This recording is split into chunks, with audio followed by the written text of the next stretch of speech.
I'm Mike Heald, I'm 40 years old, I'm a recovered alcoholic and I live in Gamesley and Glossop in Derbyshire. From being about 14 I drank. I think I've been dependent on alcohol from probably about 23. That's when I think it really took hold of me. It's a good 17 years of dependence. I had a quite tough upbringing, but that's not the only reason. When I was about 23 and I started drinking at home because I couldn't really afford to. I had a young family. Couldn't really afford to go out like I used to, like sort of binge drinking at weekend. It was getting more towards the weekdays rather than the weekends, and it was becoming a lot more regular, and I was turning up for work hungover, and sometimes not at all. Mondays and Fridays I like to have off. Usually Fridays so I could start drinking in the afternoon, and Mondays because I was still drunk from Sunday. So at first I wanted to recover, to keep a relationship together. So for all the wrong reasons. I think it was about 8 years of trying on and off. And obviously when I'd try and I'd get say 3 or 4 weeks behind me and failed, that obviously sent me into a bit of a spiral again, to sort of think, that sort of defeatist, you know, I can't do it, and feeling sorry for myself. We're quite good at self-pity. As helpful as 12-step groups were, I just didn't seem to be getting it, and I didn't understand why. My stomach got that bad that I was malnourished.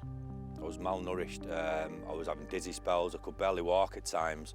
I think I just reached a point where I had no more options. I didn't know what else I could possibly do to try and recover.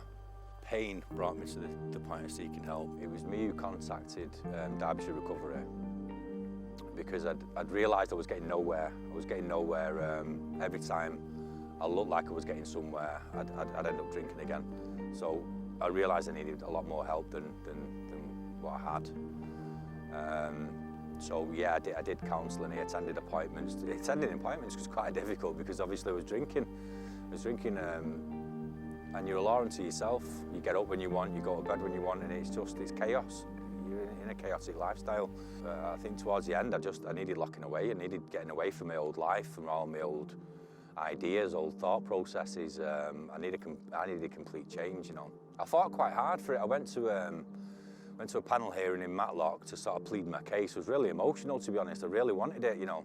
It was massive that the Derbyshire Council, you know, provided the funding and provided the help, and they were happy to. You know, I think that this is the thing. I think if they can see that you want it, this is the difference. It got to the point where you get sick of letting people down. You get sick of making those promises, and the promises that you mean at the time. You know, I definitely meant every time I promised to change, I meant it. You know, but within a few weeks, it had gone. It had just disappeared. It happened in rehab, funnily enough, when I was in the treatment centre. Before you go down to the treatment centre, they ask you what you're willing to do to recover. And I'm betting 99%, 100% of people say anything. I'll do anything to recover. Yeah, after about 3 weeks in the rehab, I was threatening to leave over people not washing the cups. Do you know what I mean? And that's how. This is the insanity of it. This is how your mind is, you know. And you're going through all these emotions and all these. I needed to be away from everything and everyone, and I needed to be in that sort of safe environment so I could express all this anger and all this frustration and all this confusion without drinking. And yeah, I actually enjoyed it, funnily enough. It was just a break from reality, I guess, you know, my reality, which at the time wasn't very pretty. My life was sat on my couch, putting the world to rights, watching the news, putting the world to rights with my Sports Direct cup full of Strumpy Jack. That's what my life was. So, as you can imagine, you don't just to go for a walk is different. Just to go and have a look at the countryside, you know, everything simple as that. You've got to be willing to accept that help. I think for a lot of time, I was trying to figure out how to beat alcohol on my own, and it became very withdrawn from society and really negative. You know, the thought patterns and and I isolated myself loads as well. There's a saying that very few people know loneliness like an alcoholic, and that's how it is, because we isolate ourselves. Some people fail a few times before they manage to succeed. It's character building, if anything, you know.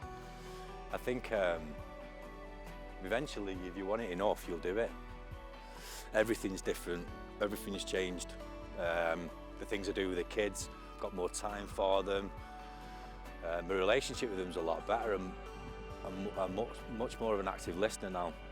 I'm a better father, I'm a better brother, a better son, a better friend. I'm just a better member of society in general, you know. My health's better.